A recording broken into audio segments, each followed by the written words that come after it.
नमस्कार दोस्तों, स्वागत है आपको भोजपुरी म्यूजिक न्यूज में। रिलीज होने जा रहा है समर सिंह का बहुत ही ब्लॉकबस्टर सॉन्ग। तो आप लोग जानिए कि चैनल पे सॉन्ग का वीडियो रिलीज होगा और कब होगा।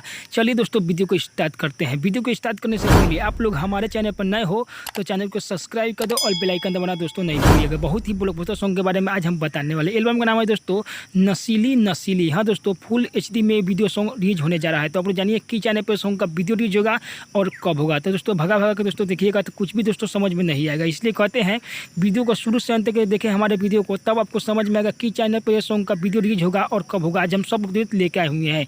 वीडियो को हमारे शुरू से अंत देखें और भगा के दोस्तों नहीं देखिएगा तो कुछ भी दोस्तों समझ में नहीं आएगा। इस सॉन्ग को लिखे हुए हैं प्रभु बिशनपुरी, राइटर प्रभु बिशनपुरी। सॉन्ग को लिखे हैं म्यूजिक सजाए हुए हैं संतोष राज, यानी संगीत से सजाए हुए हैं संतोष राज। गाए हुए हैं समर सिंह एंड शिल्पी राज। दिल सॉन्ग है दोस्तों, बहुत ही ब्लॉकबस्टर सॉन्ग है। तो आप लोग जानिए कि चैनल पर सॉन्ग का वीडियो रिलीज होने वाला है, तो वीडियो को शुरू से हमारे देखिए। और वीडियो हमारे चैनल पर आप लोग नए हो तो चैनल को फॉलो करें और वीडियो अच्छा लगता है तो लाइक जरूर कीजिएगा दोस्तों। बहुत ही ब्लॉकबस्टर NAB भोजपुरी चैनल पर कल सुबह 6 बजे रिलीज होगा। कोमल सिंह स्टार कास्ट में कोमल सिंह नजर आएगा। 6 बजे रिलीज होगा NAB।